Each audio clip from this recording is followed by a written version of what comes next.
What is going on, guys? My name's Kenji and welcome back to my channel. Hopefully it's not the first time you're watching one of my videos, but just in case it is, I'm a doctor working in London. And guys, I've been a doctor for the last 7 months now, and whilst it's been amazing and I've really enjoyed my time as a doctor, there are certain nuances to the job that no one really tells you about when you're making your application to medical school. So here are the 5 things that I really wish I knew before actually starting my job as a doctor. So let's go ahead and start by talking about the first thing that I really wish I knew, which was just how much admin there actually is involved in the job compared to the actual amount of time that you spend with patients. Now, I don't know about you guys, but when I was in medical school, and even before that, when I was applying to medical school, I thought that on a daily basis, I'll be, saving lives, chatting to patients all day long, putting in cannulas, doing CPR, literally being a superhero. And when I started being a doctor, it was kind of anticlimactic because I realized that probably less than 10% of my time is actually being spent with patients. And the majority of my time is being at a desk doing desk work. And one of the reasons that I went into medicine is because I always said to myself that I could never do a desk job, a 9-to-5 job at my desk. I just couldn't do it. And then I started being a doctor and I realized that you're at your desk a lot of the time. Now, in the morning, when you go on the morning ward round with the consultant, you are seeing patients, of course you are, but you literally spend a couple of minutes with patients, per patient. In the morning, you may spend, let's say, an hour and a half, maybe 2 hours on the ward round, and the rest of your 6, 7, 8 hours on that shift will be doing all of the jobs involved in looking after patients. Now, obviously, looking after patients isn't just doing CPR to them every single day. You do have to make phone calls to different specialties to ask for advice. You do need to request blood tests, request special scans. There is a lot involved in looking after a patient that isn't necessarily face-to-face. And that's what being a junior doctor is unfortunately much of. A lot of my time is spent at the table, at the desk, doing loads of desk jobs. Although it wouldn't have changed my kind of, reality, I still would have, chosen to become a doctor. It would have been nice to know that beforehand, so that when I started the job as a doctor, it won't be like as anticlimactic, because I would already expect that being a doctor also involves, unfortunately, doing loads of admin jobs. So that's one thing I really wish I knew. That kind of moves me on to the second thing I really wish I knew, which was just how exhausting the job can be at times. Now, when I was in medical school, I don't know about you guys, but when I was a medical student, I would show up to the ward at 9 a.m. I would be on the ward round maybe till midday. And after the ward round, I would go grab some lunch and then head to the library for the rest of the day just to do some studying. And that was during my clinical years. In my pre-clinical years, a lot of my time would be in my own hands. I would go to lectures, then I would go home and I'd rest. I'd have a nap of half an hour or so, then I'd go to the library and do a bit of work on my own. That is very different from being a doctor. When I started being a doctor, literally after every single day shift, I would go home and I would immediately just knock out on my bed for around 45 minutes because I was so exhausted to do anything else. And this was really surprising because when you're a doctor, you have to be there from 8:50 a.m.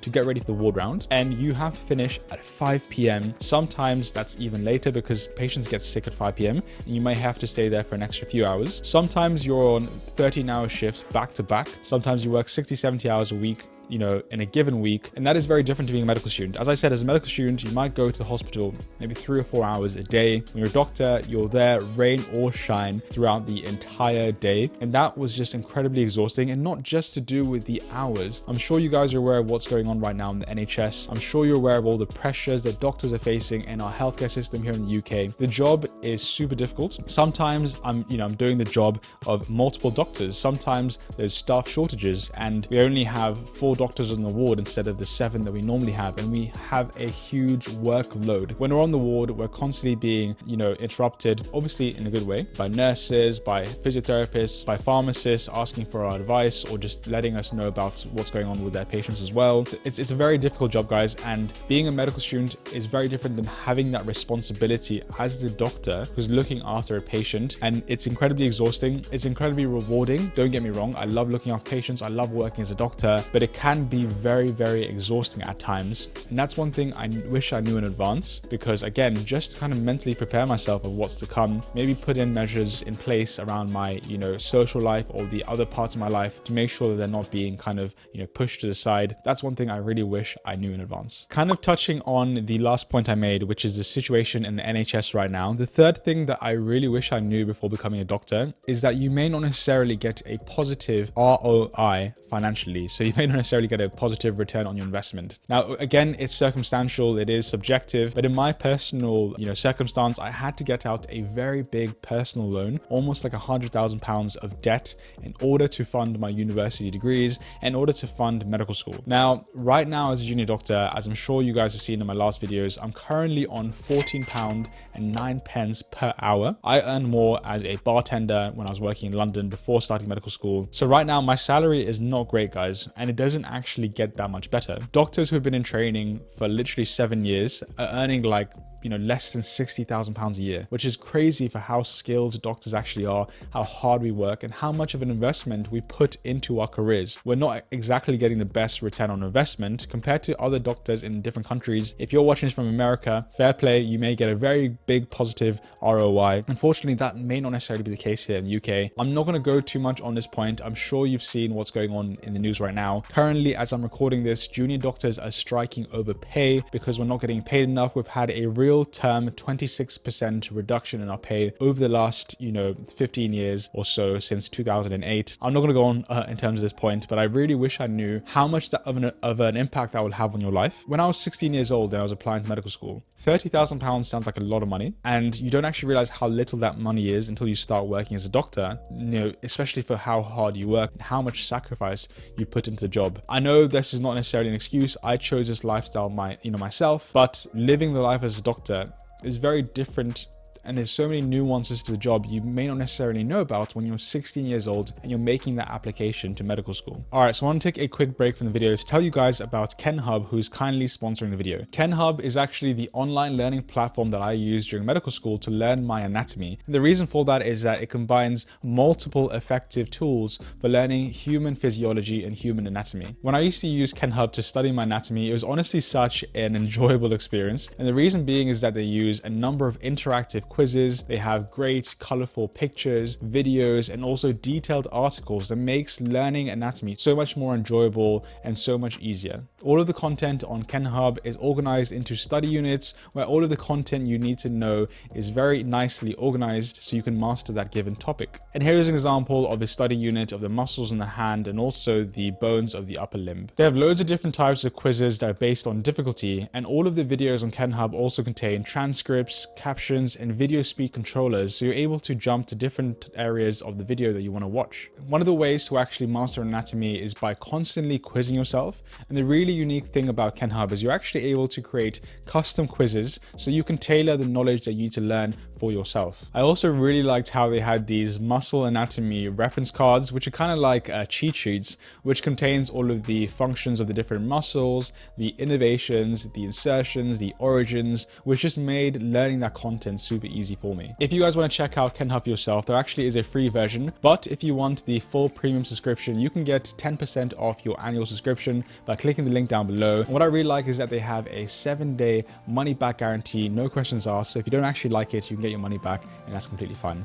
That's Kenhub. Let's get back to the rest of the video. The next thing that I just really wish I knew before starting life as a doctor is the importance of self-care and continuing the rest of your life outside of being a doctor. Now, as I mentioned to you guys, being a medical student is very different from being a doctor. Right now, as I mentioned, I'm on call at least once a week. Sometimes I'm on call twice a week, which is a 13-hour shift, as well as my normal 9-to-5 days. It is super time consuming, and to be honest with you guys, this makes it very difficult to continue the activities that you enjoy outside of medicine. When I started my job as a doctor, I gave up going to the gym for the first 4 months of being a doctor, which was actually quite sad. And if you guys have been watching my channel, you know that going to the gym is something that I really enjoy, and it was really sad to just have to give that up. But then I realized that I have to actually stop blaming medicine for this. Medicine is going to be in my life for the foreseeable future. It's my career, and I just have to find a way to work around this and make sure that I'm not pushing the things that I really enjoy to the side in order to serve the purpose of being a doctor. I guess I kind of already knew about this before being a doctor, but not entirely. Before I started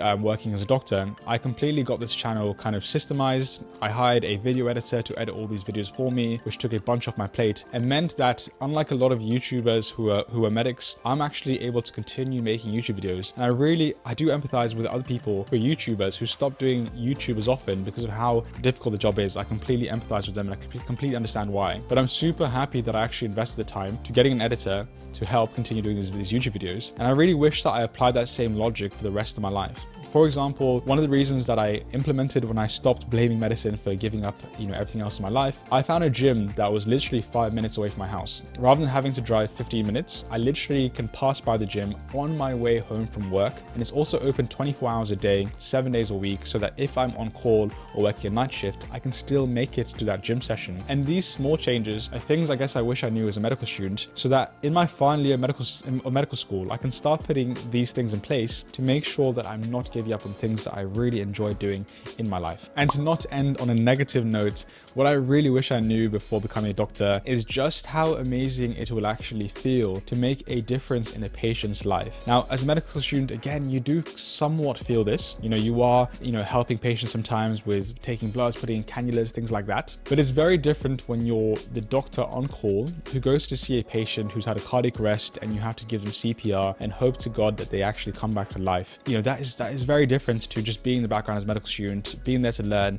putting in cannulas and stuff. It's very different when you're that on-call doctor and you're doing this for the entire patient. You're there from the very beginning and you're there to the end. You're the one who's making the call to a specialist hospital to get advice or to make a referral. You're the one who took history. You're the one who inserted the cannula or the catheter, and you're the one with them right at the end when they're finally leaving the hospital because you've been working there for 2 or 3 weeks. I've had patients on my ward who leave the ward after 3 months, and I've got to know them from the first day when I saw them on call in A&E, and they came to my ward, and 3 months later they left, and it was because it was you and the rest of the team that really helped them get back to their family and get back to the rest of their life. And that's something, again, that I never knew would feel just as amazing as actually does right now in my life as a doctor. Now, those are the 5 things I really wish I knew before becoming a doctor, guys. If it's helped you out in any way or form, please drop the video a like down below. It really helps the channel grow. Make sure to subscribe with notifications on to never miss another upload. And before you leave, here are a bunch of videos on my channel you might enjoy. Thank you so much for watching, and I'll see you guys on the next one.